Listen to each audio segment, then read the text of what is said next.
How's it going, everybody? This is Dave Meltzer. We're going to be here for the next 2 hours talking pro wrestling. Brian Alvarez is not here right now, although he's expected to join us before the end of the show. He's actually doing an acting gig today up in Seattle.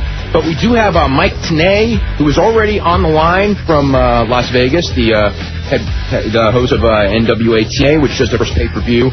First Sunday pay-per-view, of course, on November the 7th, talking about that, as well as anything else you want to talk about. We've got a couple of lines available at 1-800-878-PLAY, so if you want to join the show, you can call in right now, and you can get on board very quickly. Mike, how are you tonight? Dave, I'm doing great. How's everything going with you? Everything's going pretty good. Going good. I guess got a lot of stuff we can talk about today, and I know that you're pretty much caught up on the WWE stuff as well as obviously the TNA stuff. And I think the first thing, since you're here, that we should talk about is the TNA show on the 7th, and your thoughts on, this is a big thing because you got to get off to a good start on this one.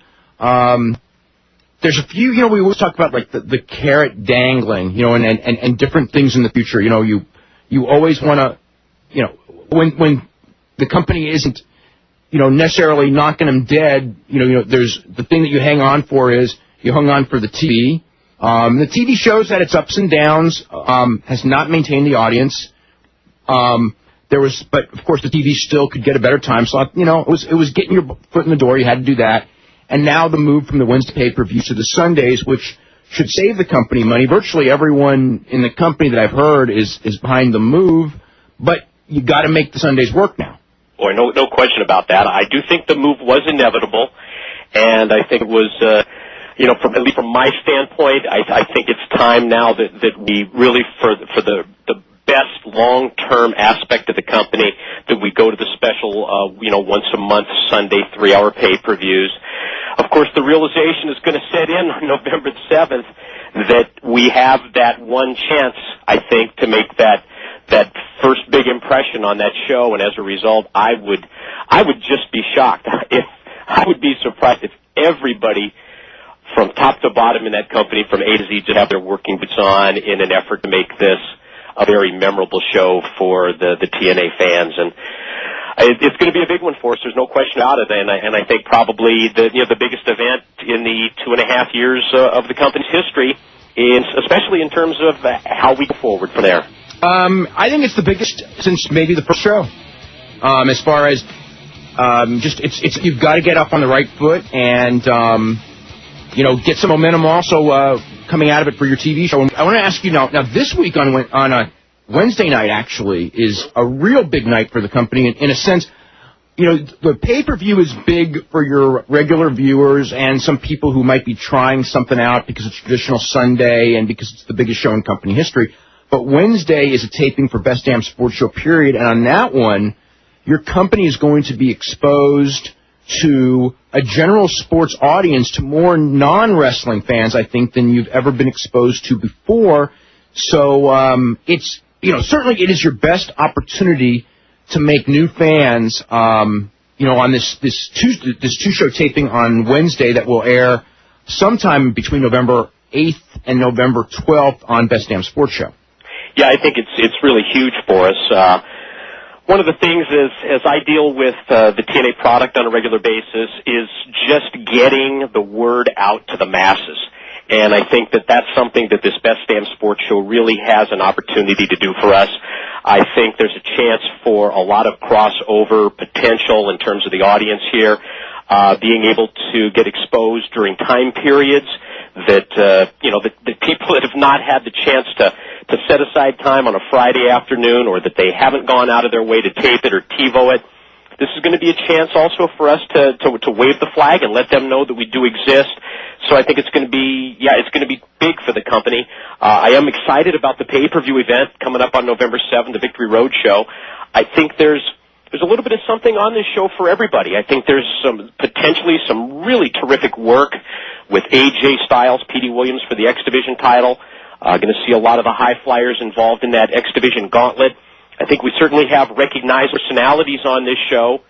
Roddy Piper returning with a pit segment, his surprise guest. We also have Dusty Rhodes, of course, and the fans vote for the Director of Authority between Rhodes and Vince Russo. And you have a main event that is really just loaded with intrigue. You have Jeff Jarrett, Jeff Hardy for the NWA World's Heavyweight title. It's going to be a ladder match in playing to Jeff Hardy's specialty. And then you also have the X factor, that equation of the outsiders being thrown into the picture, the return of Kevin Nash and Scott Hall to professional wrestling, and the intrigue there is as far as where those individuals really, where their loyalties lie. So I think it's a show that I'm excited about, and I think November 7 is going to be a big step for us. And that's the first big step, and the second big step is going to be those Best Damn Sports Show tapings, which actually are going to come up this week. It's going to be a very busy week. Well, the one thing with the Best Damn Sports Show thing, and Brian Cox and Monty Brown are going to do a tag match, and Tom Arnold is going to referee a minis match. I think that there might be a chance. I don't know if you can get something with that, to a lot of promotion on that station, and maybe even on other things if you can do some sort. The key is if you can work with them to do some sort of a big angle to lead to something on a pay-per-view with a high-profile thing, get some guys rubs. It's hard. Believe me, I rack my brains on a daily basis, trying to come up with the brilliant idea like Mike Tyson and Steve Austin that turned the WWE around in 1998. But that's what everyone, that's what the business needs right now, is that idea that catches people that really have not been paying a lot of attention to wrestling and gets them, I know it's the $1 million idea, and obviously nobody has one because. Boy, and that audience is out there, and I really believe just in talking to people on the streets and talking to people at airports, restaurants, casinos that I go to, I really get the impression that there is an audience that once again would come back to wrestling if handled the right way. And I think our biggest obstacle at this point is just getting the word out to the people that we exist, period. And I think that that's something that these Best Damn Sports shows are going to take at least take some of that hurdle and some of that obstacle down and get the word out about the product and try and direct people to watching the regular shows on Friday. Well, yeah, I think your other big obstacle is and I think the one thing that we've really learned over the years is that this is a business of star power, and it's so hard to create new stars when the business is down, and it's actually when the business is up, it's actually fairly easy. And the whole thing is that there's plenty of guys. We've all seen AJ Styles and everything like that, who's great wrestler, and I'm not the only one. But people don't see these guys as stars, and for $29.95. The other thing is on pay-per-view, and I've really seen it. I'll tell you, I saw it Tuesday on the WWE Taboo Tuesday, and I saw it again on Friday on the UFC pay-per-view. That people are far less willing to spend the big money on pay-per-view unless they think it's going to be can't miss, and people now are thinking pay-per-views are missable. We've seen it. WWE made a big mistake running, I think, the 2 pay-per-views a month, and I think they really need to get away from that. I think that lesson's been taught twice now, and and with UFC, if you don't have the main event, people will skip the show. I think what you're saying is there's just so much product to choose from when it comes from grabbing that pay-per-view sports audience, coming off the 2 huge boxing matches, the multiple WWE shows, the UFC show this week. So, boy, you're right, Dave. It's a discerning viewer out there that's going to plunk down that money for the pay-per-view. So that's why you really definitely have to pay that off once you do get that viewer. Boy, it's going to be tough, though. Yeah, you're going to have to give him a good show, but you're also going to have to make him feel that it's worth it with some stories that happen at the show. And with Hall and Nash coming back, obviously there's going to be some sort of a story and some sort of an angle with that. But it better be good.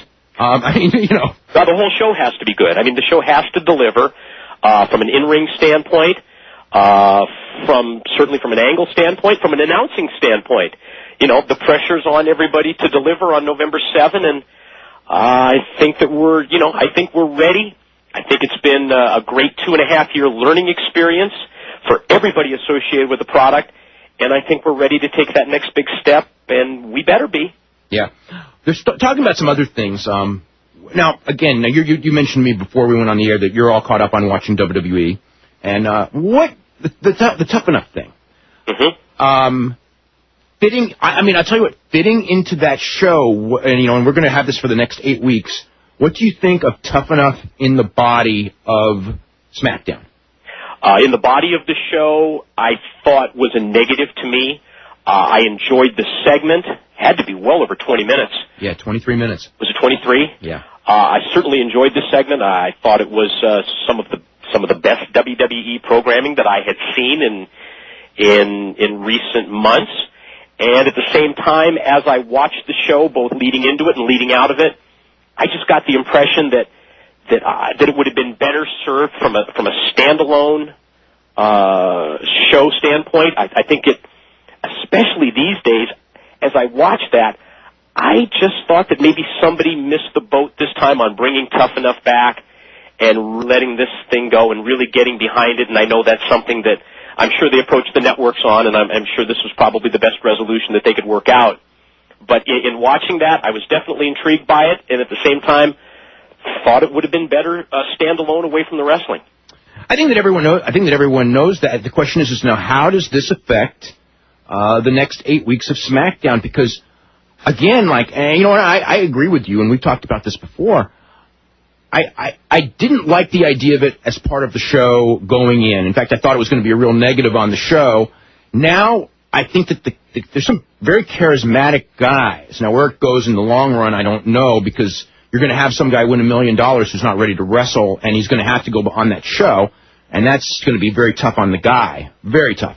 But I didn't expect my attitude, which was when I watched it, to be, wow, that's overshadowing the wrestling show. I thought that it was going to be just this boring interlude on the show, kind of like the Diva Search was on Raw. I mean, this is, again, they did a great job on that first segment. Could there be a big contrast in the quote-unquote reality-type segments than Monday's Raw Diva segment and Thursday's Tough Enough? I know. Unbelievable difference. I mean, for something that, looks on the surface to be similar, you could not have a wider variance than what went down on Monday with that Diva segment of this week's Raw, and how good I thought the Tough Enough segment was on Thursday. In watching it, I think there may be something to do with the fresh faces aspect of it. And I think that's probably going to help Cologne, and I think that's going to help Hayden right well. I think people are just ready. They're at that point where they want to see some fresh new faces, and let's put them out there whether they succeed or fail. And I think that's going to be another aspect of the Tough Enough that's going to be a positive, and I look for it to be, just judging by that first week, I look for it to be a help in terms of the ratings for SmackDown. Okay. What are your thoughts? First, before I want to mention, I thought that the guy they cut, who was 40 years old, was the most unbelievable character to come along the pike. I mean, I saw that guy between his facials and his look. I mean, I couldn't, he lied and they cut him. I mean, I'll tell you what. I mean, if they're going to get rid of everybody who lies in wrestling, we ain't going to have a business. But that's another story. But I mean, I was so compelled by that guy. I mean, now again, I mean, it means nothing because if he couldn't wrestle, and that's the problem is they picked a couple of pretty charismatic guys, but it means nothing if they don't pick it up. I mean, and here's the other thing. And that's the hardest part of the voting, because there's really, it's going to be really difficult for them to be able to present to the fans that are voting that in-ring ability aspect of the final eight. Well, and also because you have you've got the one thing that's inherently unfair, and that's Mike the Miz, who's had 2 years of training in UPW, wrestled many independent matches, has had a lot of television. I mean, in the aspects of professional wrestling, in the aspects of talking, and in the aspects of being able to present yourself on television, he is worlds above the other 7 guys who were all basically, jocks who, some of whom are pretty charismatic, and some of whom, all of them have good physiques, as you can tell who they are, or almost all of them have good physiques. And, but it's going to be interesting because you got the people voting, and, I don't know. I mean, I see Mike the Miz and Dan Rodimer as the big favorites. I don't know what your thoughts are. Yeah, again, I was surprised that they cut the guy that they did for lying. it made for great television, but I don't know if that was the move that they should have made. I don't know that the payoff for that one segment is, and it was great TV, but is the payoff for that one segment worth losing the potential of giving this guy a chance? And again, well, I think we really didn't see. Yeah, what they saw also in terms of whatever he was able to deliver in that short time period in ring. That's true. However, the other thing is I think that the reality also is one of the reasons they cut him was because he was 40. Starting somebody out. Rico Constantino had so many obstacles against him. If Rico was 10 years younger than he was, he'd have been on the main roster earlier, and he had to work his way through that whole mentality of he's 40 years old and he's just starting in this business, and nobody wanted to give him a break, and even when he was the star at OVW. And I think that their feeling is just, they want guys in their early 20s. Most of these guys, I think, are between about 23 and 27 or so. I'm not sure of the age of everybody, but most of them are fairly young guys, and then you have this one guy who's 40 who was an amazing character. That's all I can say. One real quick before we start getting to the calls. Your Hall of Fame ballot was frickin' uncanny. And I know you worked hard on it, as we all did. But you had the top 11, not all of them got in. 7 got in, 4 did not. But of the top 11 finishers in the ballot, Mike Tenay, who picked 11 people, 10 people and Jesse Ventura from the non-wrestler category, you got all 11 right. That was, what do you attribute that to? I don't have the slightest idea. I don't know what this says. I know what it said. I know what a lot of people would say about it, but I know I spent hours putting together the information both for the balloting as well as for the radio shows that we did leading up to that. So I definitely put my homework and put my time into it, but it certainly was something that I was trying to do. I was more or less just shocked when I remember seeing the results and just how every one of them in order went right down the line. Just scary. Yeah. What are your thoughts now? There's been a lot of talk about the thing. We haven't really, no one's really called the show about it. I wish they had, actually. But, I guess the big,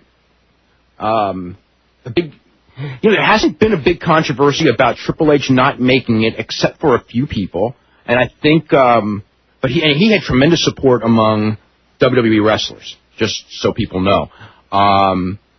Kurt Angle certainly, I think, has been, on the message boards I've seen, the most controversial pick, yet I know a lot of people who were very, very strong on him, and if I remember, wasn't that your number 1 pick or number 2 pick? Him and Undertaker. Yeah, I think we talked about Undertaker initially. Yeah, Undertaker and Kurt Angle were your 2 big picks. Mm-hmm.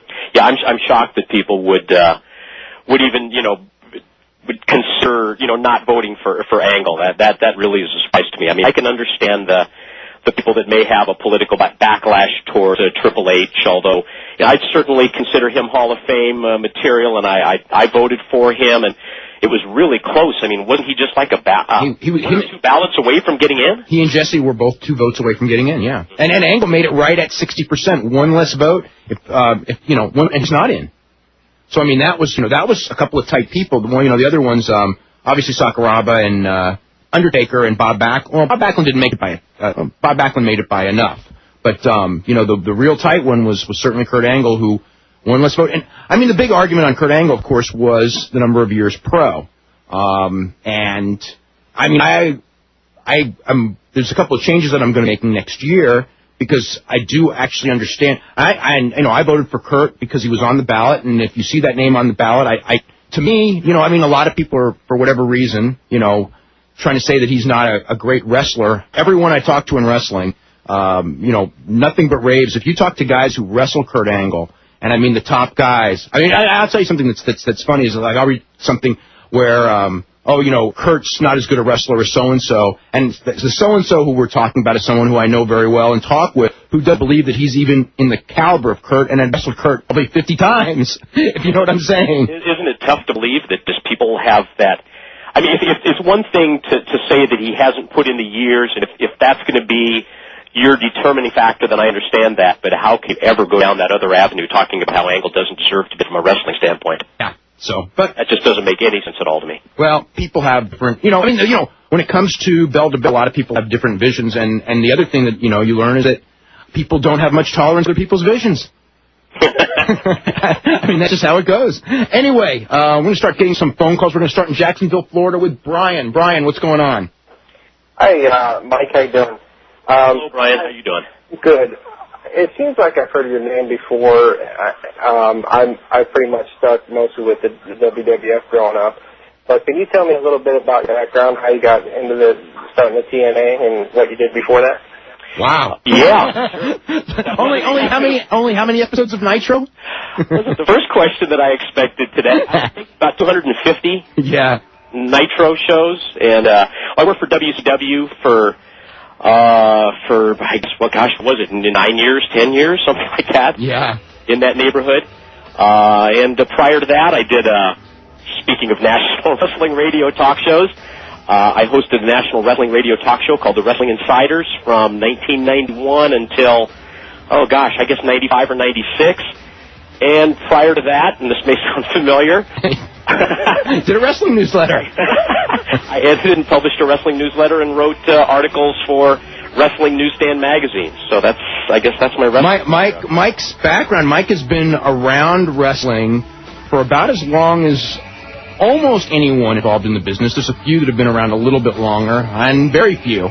But true. Now that you put it that way, starting as a fan in the '60s, but you were doing. What year did you start your newsletter? It was like, it had to be, 69-ish? 1966 through 73. Wow. Yeah. Wow. 1966, almost 40 years ago. So anyway, he's got almost 40 years of being around wrestling. And I haven't said it on the show, but Mike is, of the people that I've been wrestling, and that's about everyone, Mike is very high on the list, easily top 5 or 6, if not top 1 or 2.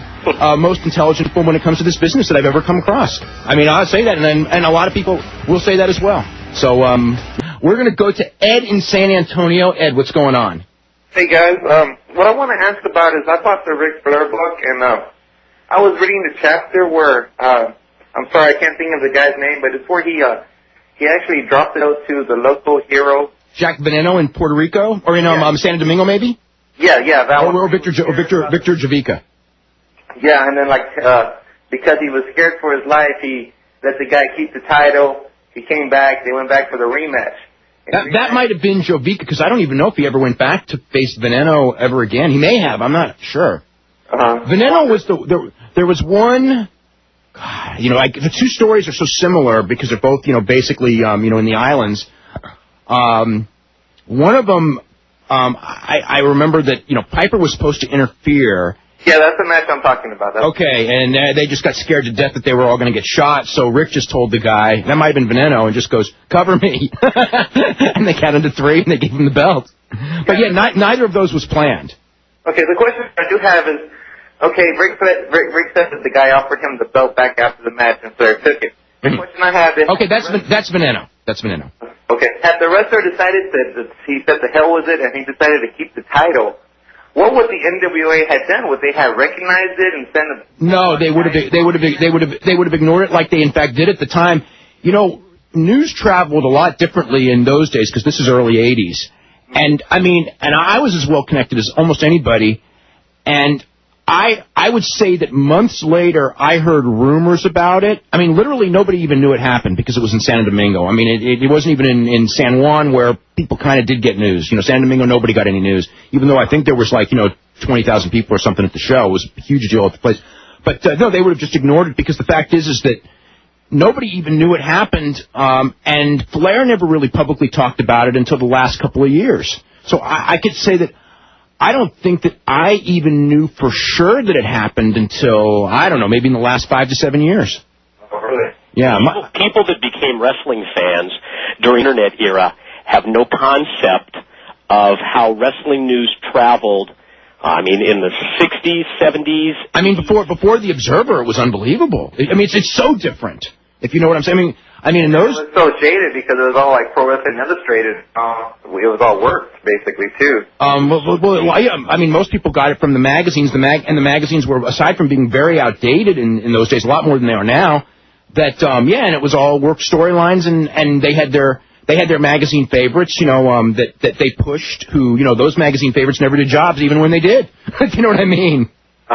In the pre-email era, You can't believe how many results that as a publisher and editor of a wrestling newsletter, you receive the majority of your information initially by mail, secondarily a little bit by telephone. Very little when we were around, when we first started. And really up until the last maybe 10 or 15 plus years, I would say. And, I mean, even though the information was dated from a newsletter standpoint, it was still months ahead of newsstand magazines. Yeah. Okay. And another Flair title switch. I know that he dropped the title to Cologne, and that's also not recognized. That was, the way they recognized that was Cologne was the WWC champion. Flair was the NWA champion. I think that they had a cage match in '83, and I could be wrong about the dates. Might be, but it was right around that time. And Cologne got out of the cage to win, and he won the match, and they billed him as the Universal Champion, which was supposed to have been a higher title than either of them, and the Universal title became the main title in WWC, and is still to this day. I'm trying to remember, someone sent me a whole big thing of exactly how it was done on Puerto Rico television, and I do think that they may have called Carlos the NWA champion on Puerto Rico television while Flair was still defending it in the States, but I'm not sure. I actually had that in the Observer many, many years ago, but I don't remember the exact details of how it went down, but because I know Flair wrestled Cologne. Flair still went back there for a while as NWA world champion later, so they must have done something or some type of a ruling where he ended up on their television as NWA champion again. After the Brody death, I don't think Flair ever went back. Okay. Well, how did the NWA committee feel about putting Flair in the title match where they're actually fighting for a title that, like you said, was supposedly higher than the NWA title? Did they know about this, or, I mean... In those days, WWC was one of the hottest promotions in the world. They paid big money for it. It was outside the United States. The way the communication was, they figured nobody would find out, and in fact, nobody in '83, hardly anyone did find out. The Japan actually has always been far better covered than Puerto Rico. So it actually doing a title change in Japan, that when they first did the first one, which was Baba beating Jack Briscoe, they thought nobody would find out about that, but everybody found out about the Baba beating Jack Briscoe, and they did have to acknowledge it. But with the ones in Puerto Rico, because of the nature of how news never got out of Puerto Rico to the United States, I don't think that they were all that concerned. They just figured, well, it's in Puerto Rico, and no one's going to know, and almost nobody did know.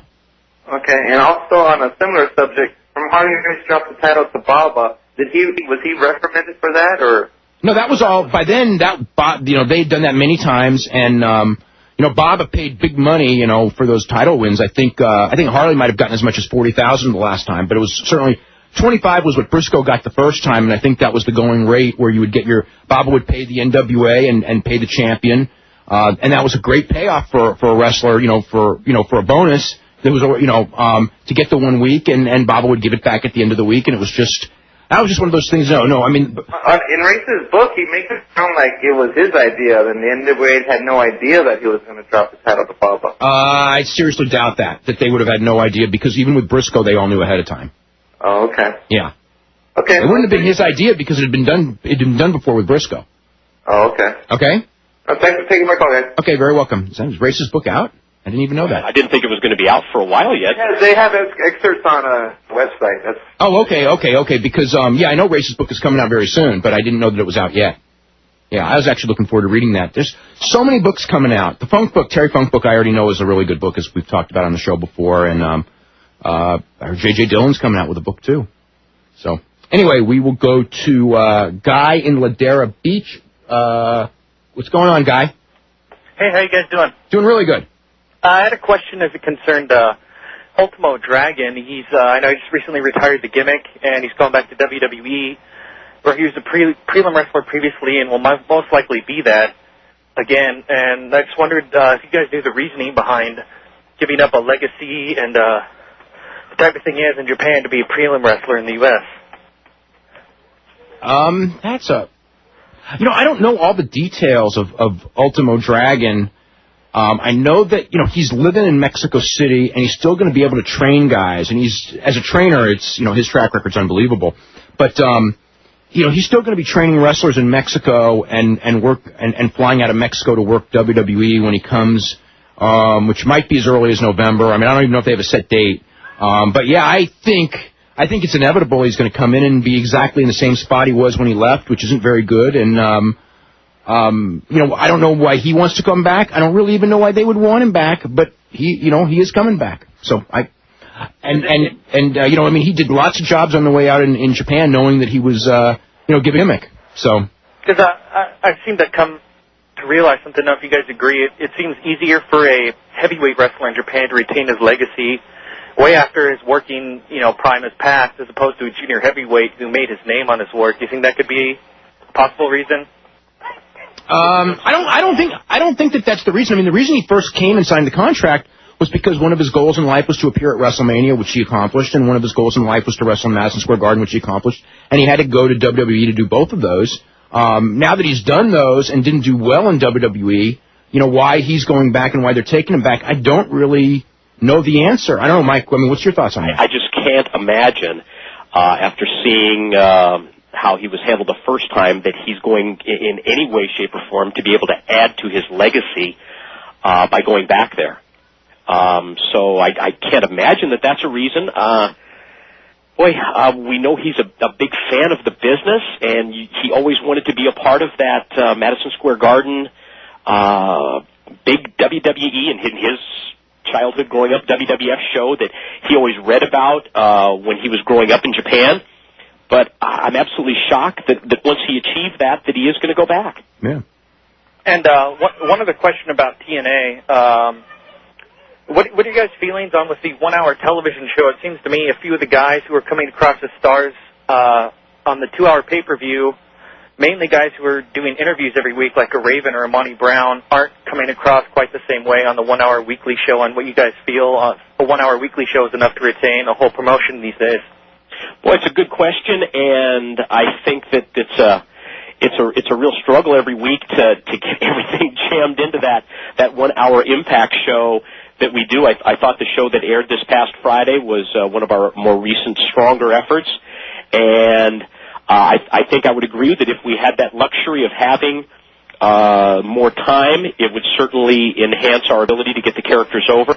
And gosh, maybe something's going to happen along those lines here in the next couple of months where we're able to not only have 1 hour Impact show, but also have a 1 hour Explosion show that's on equal footing, and maybe that would help it out in that effort.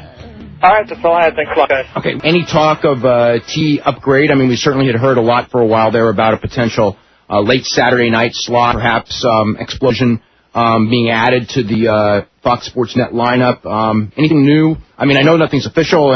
Just any scuttlebutt, anything. Yeah, definitely. There's talk about it. Nothing definitive at this point. I think it was important that we took that first step. We got on Fox, and now, to me personally, I think if we are to take that next step, it's going to have to be with an upgraded time slot. Whether it is the Saturday night slot that's been mentioned and rumored, I think some kind of a weekend slot is a must. And my presumption is that our showing on Best Damn Sports Show is going to be critical on a lot of fronts. I think both in terms of maybe reinforcing our position with Fox Sports Net, as well as, continuing to open up the eyes of the people at TNA management that, given the right publicity and given the right time slot, that we do have a product that can attract a number. So I think it's really a must for us if we're going to take that next important step. What do you think is the most important thing to get TV that's hooking people? Because right now, let's face it, nobody in wrestling is doing that right now. Man, that is the $64 million question of all time. Yeah. I think that we need to continue to do everything within our power to try and create those new stars, the guys that we've had that are just right on the brink of breaking out. I think AJ really has, in terms of the wrestling audience right now, he's attracted the attention that there's no way that he's been able to attract any kind of a mainstream audience. And I think that, to me, is the most important thing, just coming up with a hook that would get that big national audience and get them to tune in, and at the same time create those people that are recognized as stars, definitely create new stars at the same time. You have to have the recognizable faces. Yeah, I think the thing on Wednesday is very critical in the sense of AJ or somebody can wow those people where they talk about it every now and then. And that's the kind of people, that kind of buzz that you talk about Best Damn Sports Show. It's not the most highly rated show, but it's one of those, things that if it's part of their scene, it becomes, to an extent, part of the scene. To John in Kentucky. John, what's happening? Hey, guys. How you doing? I just got a few quick questions for y'all.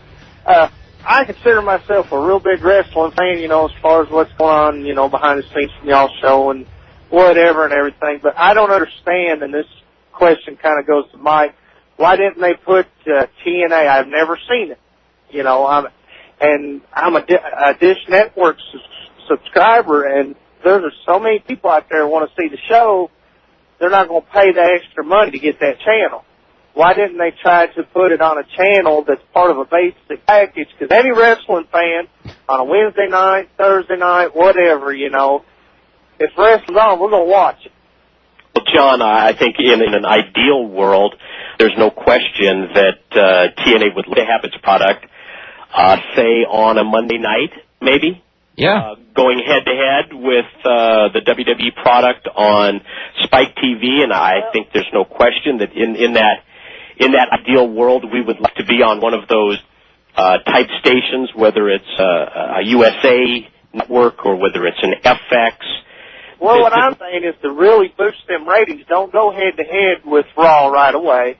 Get your fan base, get, everything that you want, and then later on down the road, a year, whatever, head-to-head. That would be great, John, if that was the case, but under the circumstances, to be very honest with you, the Fox Sports Network Friday afternoon package was really the best that we could do right now on several fronts, from a financial standpoint, from many things. That was the best time slot that we could get on that network because they have so much live support. So I think you're right. It would be ideal to have it on a more recognizable network. That's not the case right now, but I would disagree with you. I think that there is such a built-in Monday night audience that people, for the better part of 10 years, they know when it's Monday night, that's wrestling night. They know that they can watch wrestling on Monday night. So I would disagree with you in saying that we should try and go to a different time slot, then come back and attack them. I think just think back to the WCW, WWF Monday Night Wars and how the key was that being able to switch back and forth between the two programs. Right. That game of can you top this? Who was going to top the other wrestling promotion? And I think that would be a huge boost to the wrestling industry right now. And I think if we could pick that one dream time, that's what it would be. Okay. Yeah, I was wanting to know about the John Cena deal. Yes. If that was legitimate, what they was talking about on TV. No, John Cena is in Australia doing a movie called The Marine, and he'll be there for another couple of months, I think. So he really wasn't hurt or stabbed? No. That's just a storyline for Carly Colon, so there's something for John Cena to do when he comes back. Okay, that's what I was kind of figuring. And the second question is, can you give me a rundown on what happened on Taboo Tuesday? Because I wasn't able to get it. Sure. And what you thought of, from your professional opinion and everything. Last two matches were good. Up until that point, it was pretty bad. Randy Orton beat Ric Flair in the cage match. It was very bloody, like an old-school cage match, really. Good match, and Ric Flair and Randy Orton hugged, which will be real interesting to see what happens on TV Monday when it comes to the character of Ric Flair. Triple H and Shawn Michaels ended when Edge speared Shawn Michaels. Shawn Michaels had knee surgery this past week. For real. He's going to be out for a while. He went in with a bad knee and did a gutsy job. It was definitely not your normal Triple H Shawn Michaels match. Some people did not like it because Shawn was so limited and probably shouldn't have been in there. I kind of liked it just because it was something different, and I thought Shawn's selling ability was incredible. Gene Snitsky beat Kane because Kane is an injured Kane. Kane's going to be gone also to Australia doing a movie for the next couple months. And in the tag team title match, Chris Benoit by himself beat La Resistance. Edge was his partner, but Edge walked out on him. Eric Bischoff got his head shaved after Eugene beat him. You don't want to hear about the women's matches. They were horrible. The Carmella match was especially horrible, and I think she's gone. I think that's it. And that was largely it, really. All righty. Well, that's what I needed, and I appreciate it. Okay, very welcome. Hey, you too, John. Let's go to Mitch in Berkeley. Mitch, what's going on? Hey, how y'all doing? Doing great.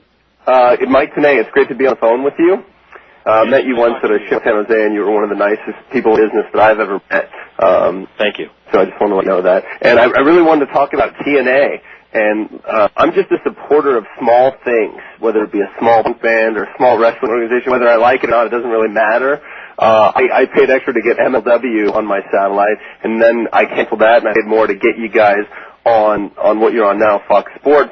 And just when I was ready, like, it didn't get me right away, but I was ready to get that cage match, and it's not carried on DirecTV. So my first question is when will I be able to watch pay-per-views via DirecTV in the future? Wow, Mitch, that is a great question.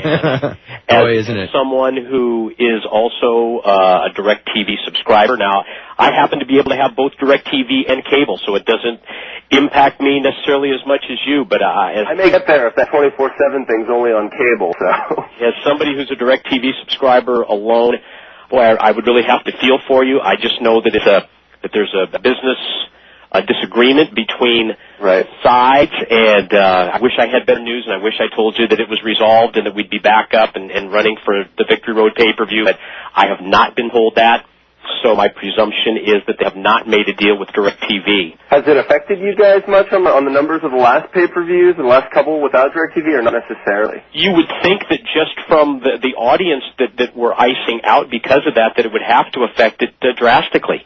Right. And I can imagine that it wouldn't be a change in the numbers.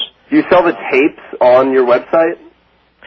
I'm sorry, I didn't hear the question. Do you sell tapes of the old pay-per-views on your website? Yeah, we have our DVDs that are like compilations, best of DVDs, right? Where it's Don West and I host them, and you have a different subject matter. You have best of the world's title matches, best of the tag matches, best of AJ Styles. So I would definitely suggest that would be a way to get caught up in a hurry at a bargain rate, would be to check out the DVDs that are on our website, TNAWrestling.com. And I got a couple other questions about TNA, and I hope I can speak candidly about it. Go. Of course you can. First was Don West the guy that used to sell the baseball cards? Wow, the one and the same, the guy that used to be at the Shop at Home network that you used to watch at 3 o'clock in the morning. That's right. I'll buy 5 of these. Get on the phone. Yeah. He's the same guy, and it's really been a great experience working with him. How did he cross over? You guy's such a character. How did he get into wrestling? He was approached initially by Vince Russo to come to WCW.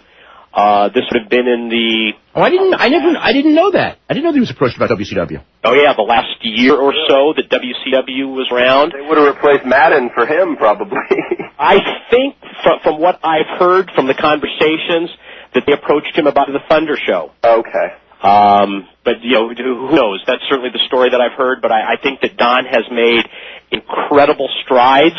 And right now, working with him is as much fun as I've had working with any broadcast partner. And when I tell you that covers a heck of a lot of ground, when you look at people like Bobby Heenan, right, and Larry Zbyszko, and you know that and does he? Don really cares about the product. Don got the job that he does.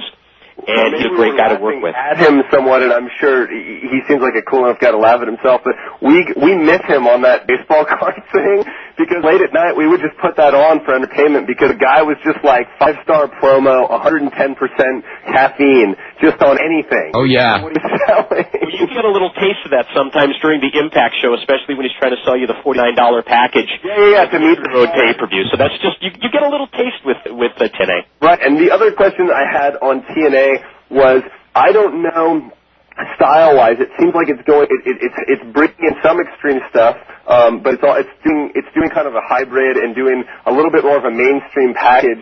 And in this day and age, that's probably the safest thing to do. But when I watch TNA, what I'm wishing is, I like it. I want to love it the way I loved ECW and the way the crowd wore all the T-shirts and it started this revolution. And I want it to do that, and I don't know what it would take to do that. And I'm just wondering, and it doesn't mean that if you did that it would be great, and if you didn't it's that. It just means, I wonder what it will take for TNA to get that fan frenzy that they created, that almost gang-like following. Boy, that's a tough one where everybody's rooting for the home team, right? Right. I don't think that it's hardcore. I think that was one of your suggestions, that maybe we go down that road. I don't think that's it. I think the opposite, actually. I think for us really to survive and for us to thrive today, we are going to need to be as mainstream friendly as possible. Right. And I think I said it when we initially signed the deal with Fox Sports Net. I thought that it would be probably one of the best things in terms of fallout for signing that contract with Fox Sports Net, that it would, in essence, force us to police ourselves. And I think we've had a family-friendly type product that Fox Sports Net has been very proud of and pleased to have on their show. And if we all had the answer to that question about what would take it to the next level, that would be easy. We'd all plug that in. But I think we're headed down the right track, and I think we just got to continue to work down that path to get that kind of acceptance. I love the Canadian angle, by the way, and I love the the flip pile driver. Oh, P. Williams, great finish for that. I feel like I'm 8 years old again and trying to rewind the tape and figure out. Like I remember putting the Boston Crab with my friend, trying to figure out what the hell they were doing, because now we're so oversensitized that we understand it all, and moves like that. And then I love the Canadian angle, and I'm wondering if Lance Storm is working for the WWE back behind the scenes, or if you could bring in him or somebody like that to put over the Canada angle as more of a main event angle. I would disagree with you there, because I think that Scott D'Amore has just done a phenomenal job as a heel manager in getting the kind of response that the Canadians get. I don't think that's the problem in the least. I would definitely stick with D'Amore role. I mean, I'm with that. I just mean I would like to see that at the end of the show, but maybe that's just because I'm more of a hardcore, fan really into the really, awesome wrestling as opposed to the big names. And I do like Jeff Jarrett a lot, but I just think that the Canadian stuff is fantastic. And my final two comments are, one, I love that you show Hogan constantly getting buried on that Japanese press conference. And number two, I just wanted to say that the guy that didn't remember you or who you were or what you did, that in the dying days of WCW, maybe that's not such a bad thing. Yeah, but there was that was 1,500 TV shows that I did. What did we do? Just sweep those right into the carpet? But I mean, there was some, you got to remember, there were some periods, like in early '98, WCW was on fire. That's true. Mike was also the straight man. He wasn't the loud. I mean, a lot of people didn't know Schiavone by name that weren't diehard wrestling fans. It was just kind of, the straight guy, and then who's that crazy guy next to him, Heenan or somebody else? Yeah. And I don't know. Mike, I think you're great, and best luck to TNA, and I watch every week on Sportnet. I've got it on my TiVo, and I'll always support it. It's the greatest invention ever, isn't it, Mitch, TiVo? You bet your ass. I said I wasn't going to have a child unless we got TiVo, so there you go. Okay, if I had TiVo, I wouldn't have had a child. But that's another story. We're going to go to Regina, Saskatchewan, and Trent. Trent, what's going on? First-time caller, but long-time subscriber and listener to the show. Really enjoy it all. Oh, thank you very much. I had two questions tonight. The first one, I guess, concerns the new guys, or like the Tough Enough guys and stuff that WWE is trying to bring in. Mm-hmm. It seemed like Brock Lesnar got a lot of money and pushed to the top and got fed up with other stuff, like the travel, working conditions and stuff. Do you not think that the more WWE looks outside traditional wrestling or traditional wrestlers to people from athletic professions where they're treated much better, do you not think they'll find a lot more Brock Lesnars who will walk away after a while? I think Brock Lesnar was 1 in a million in about 10 different ways, and one of them is the fact that he walked away from that kind of money. I don't think that, I mean, if you had a guy who could, let's see, play in the NFL for real, yeah, I could see them, there's so much money in the NFL that they would leave professional wrestling. But, if you had a guy,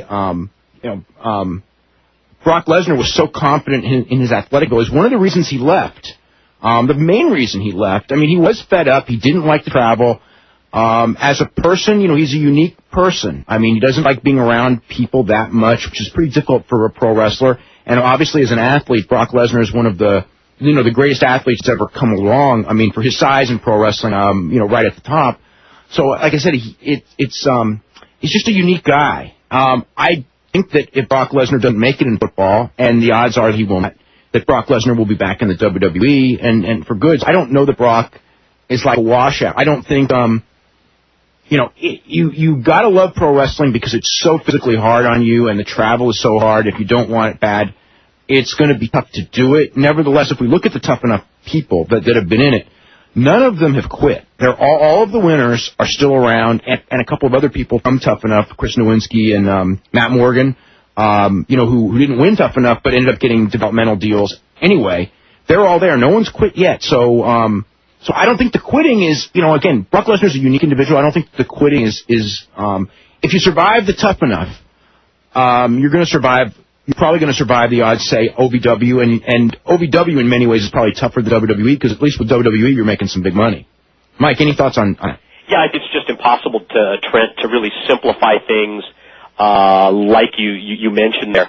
And you're looking for that individual that not only has that athletic ability but also the total passion for the business as well. And it's tough to get that all in one package. Yeah.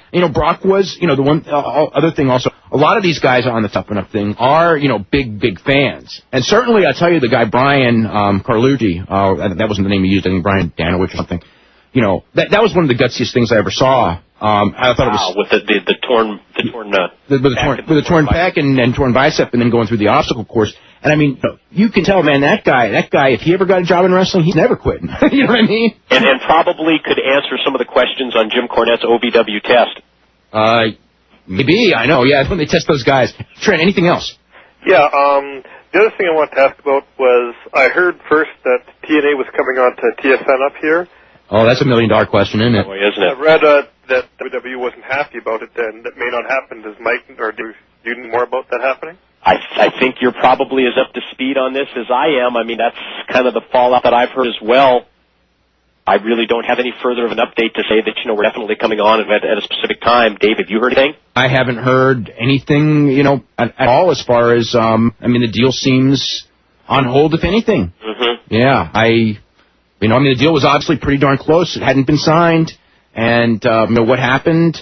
All I can say is being around wrestling as long as I have and being around television as long as I have, the idea that because it leaked on the internet or because Scott Moore said it on a radio show before they had a chance to announce it that the deal fell apart, I don't buy that for a second, because every single television deal that I can ever remember in professional wrestling, everyone leaked before the station announced it in the Observer, and since the internet era on the internet. There isn't one deal that came as a shock. This Fox Sportsnet deal with TNA. My God, we were writing about it for months and months and months. It seems like while the negotiations were going on week after week before the idea that TSN was mad that it leaked before the contract was signed and that's why it's not going on. I just don't buy that. I don't know, Mike. Do you have any thoughts?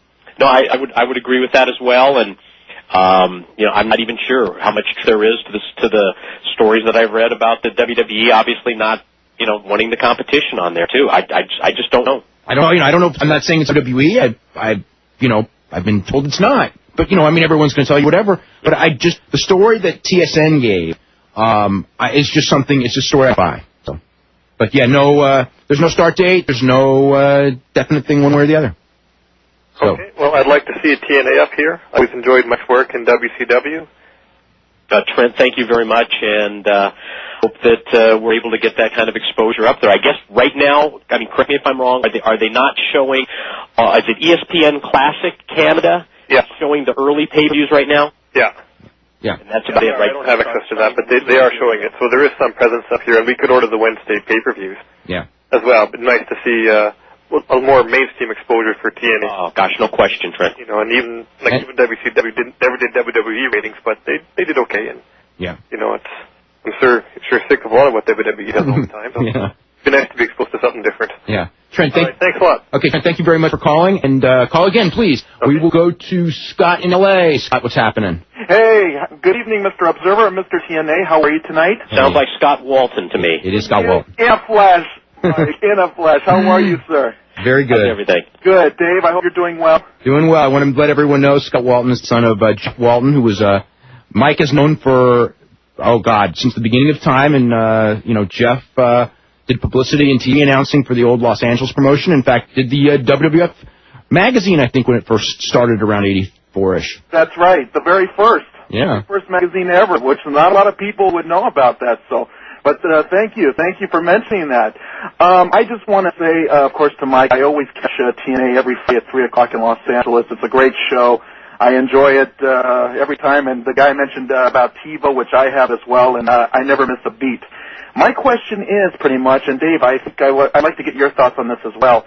Are there any plans whatsoever for TNA to come out maybe to the West Coast, say Las Vegas or Los Angeles? Are there any plans for that? Well, I wish I could give you a specific date and say, yes, there's going to be an event such and such a date, but I can't do that. But I can tell you that I've had our management people, including Jeff Jarrett, looking at site in Las Vegas, Nevada. Mm-hmm. And I would be shocked now that we're going to the monthly Sunday pay-per-view schedule. I would be shocked if we were not doing a show, one of those Sunday pay-per-views from Las Vegas within the next, say, 6 months or so. Mm-hmm. Okay. Because, I mean, I enjoy TNA. I'm especially looking forward to seeing Victory Road because you really got a good product on your hands, and you mentioned about branching out, and I just hope, that someday, I hope in the near future, and I hope close to it, that TNA will be able to come out on the West Coast, especially for Los Angeles, for that matter. Yeah, I think it's important also for the company just to increase that visibility, that we do have a presence outside of Tennessee and outside of Florida. So I think that's also important.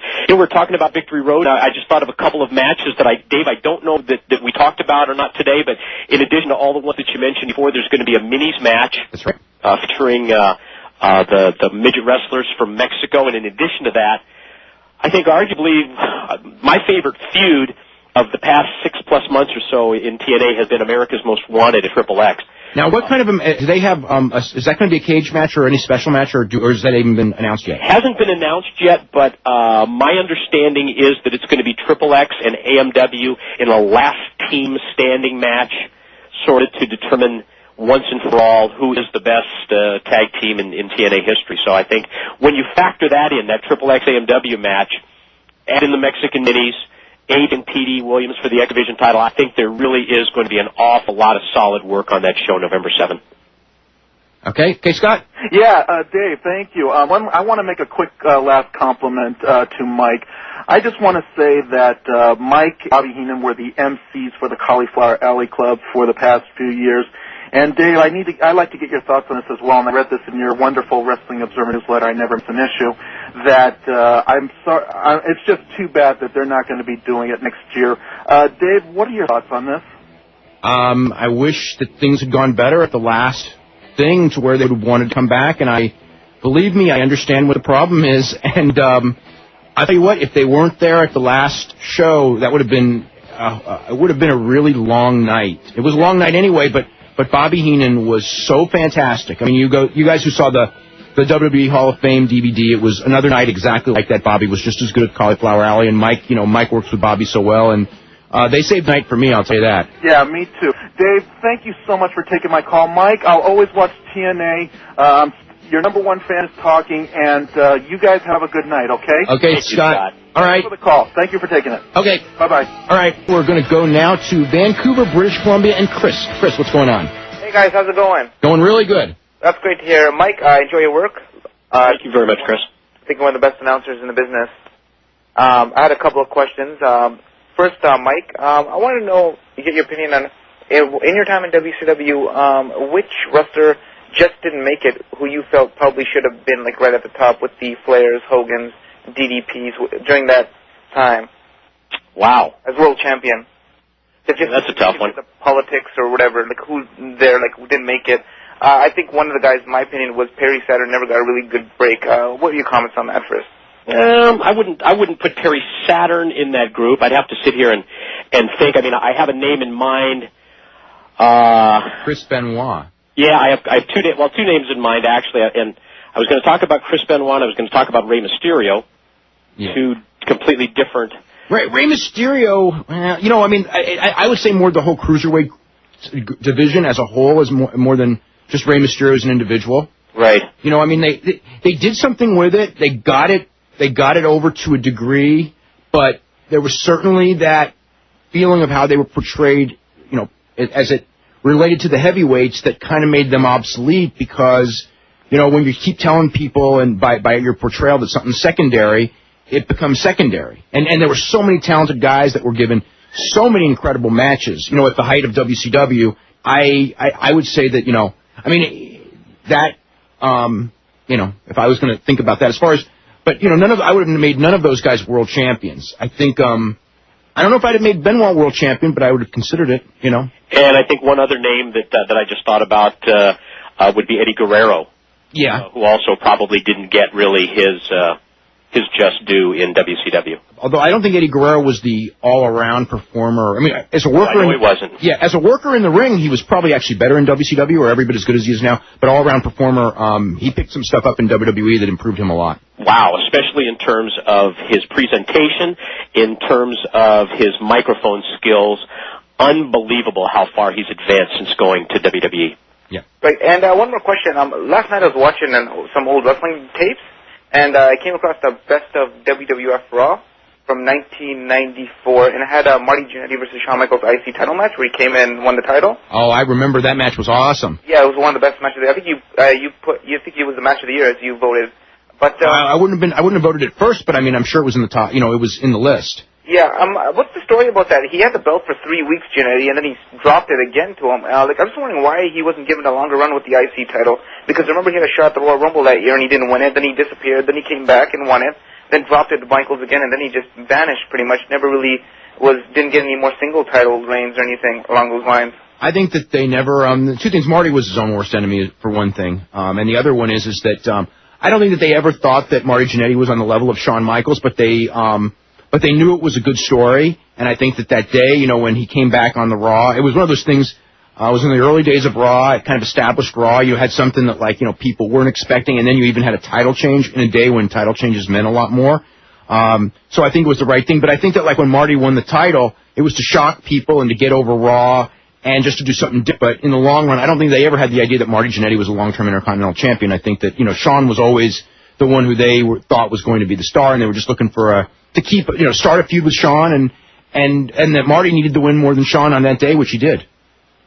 Right, and by the way, that was the first ever title change on Raw in the history of Raw. Yeah, so there you go. I think that was to establish, that titles, that the title could change hands on Raw, and also establish the surprise aspect, because if I remember, I don't think Jannetty was advertised ahead of time. No. I remember, wow, Marty's back and he won, as I remember that night. My recollection is that it was to add to the unpredictability factor of Raw. Yeah.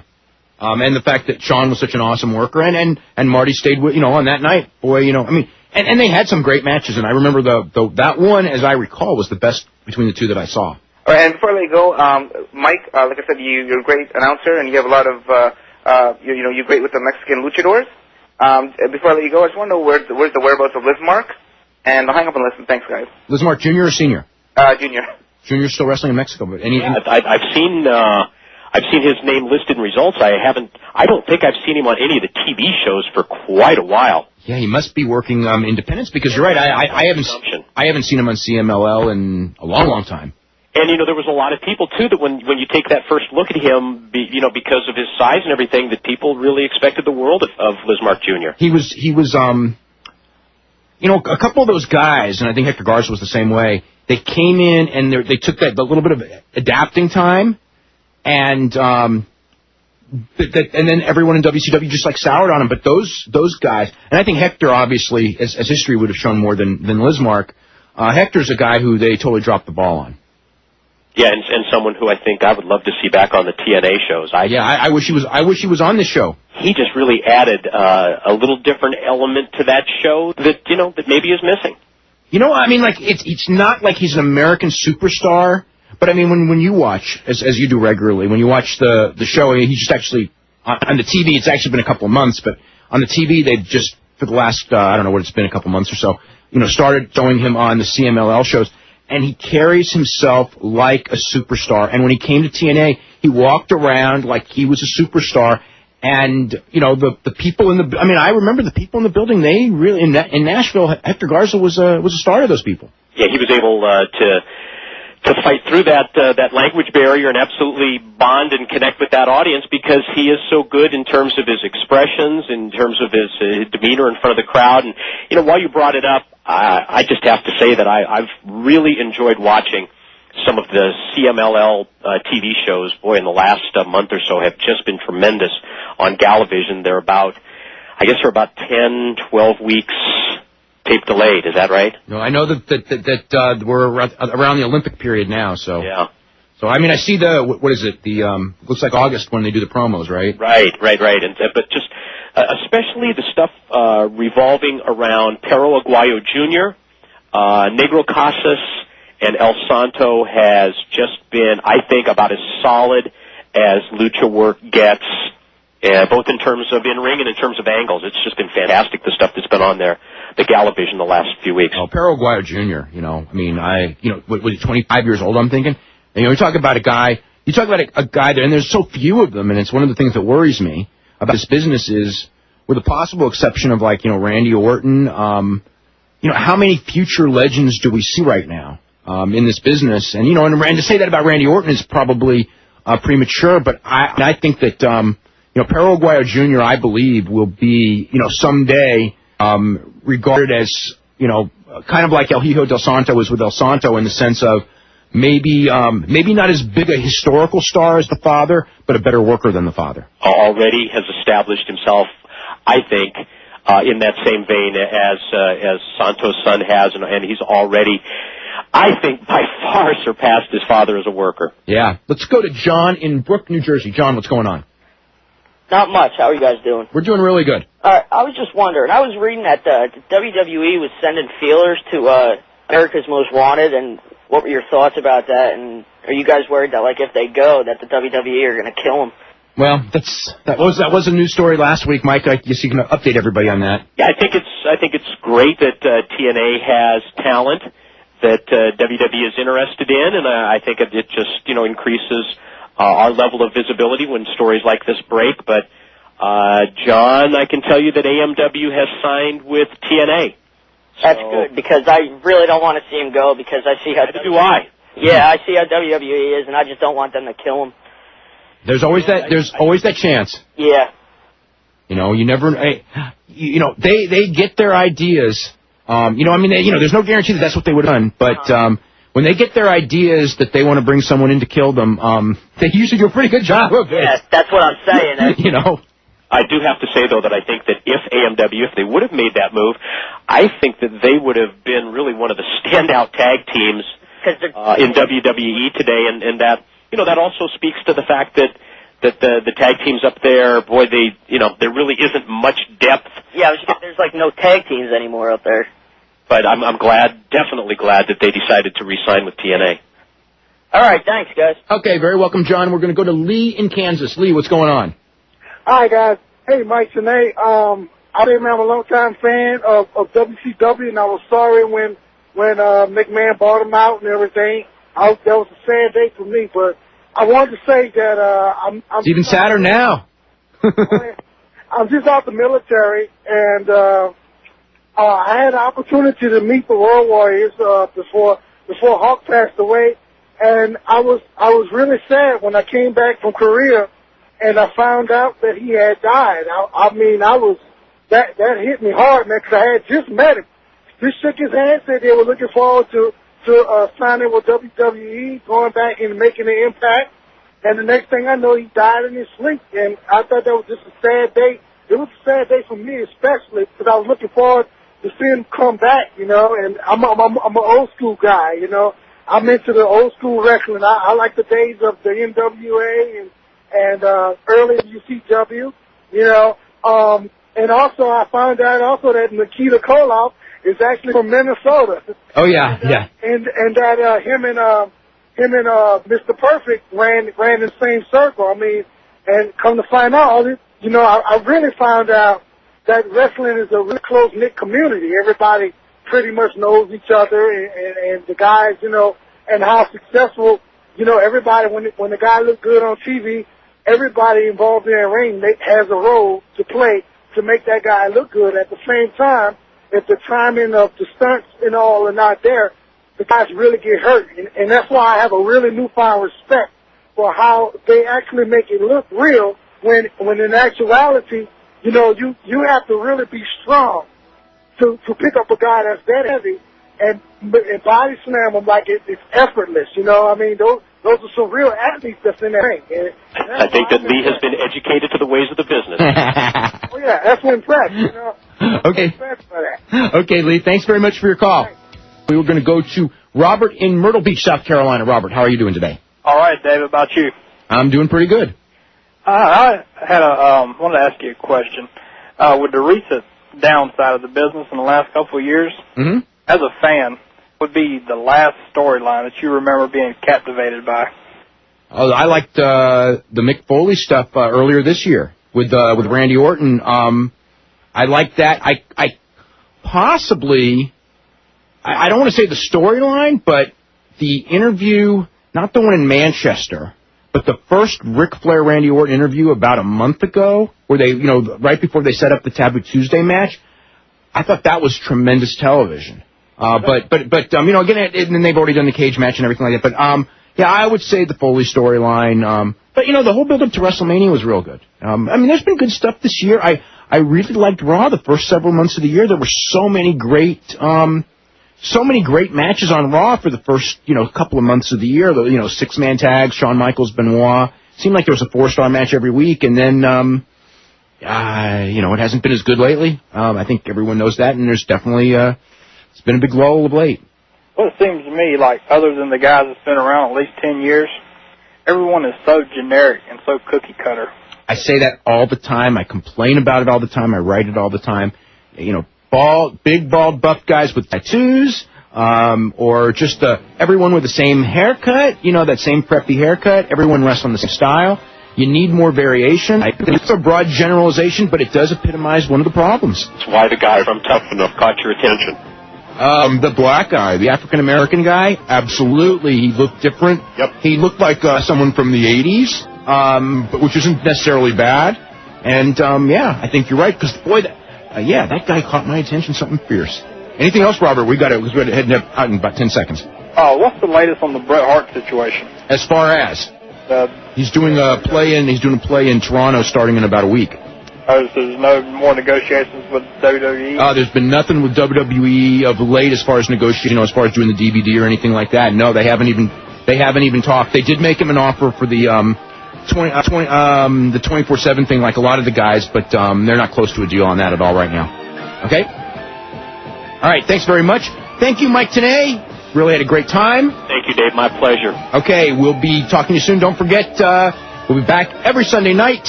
You listen to Wrestling Observer Live on the Sports Byline Radio Network.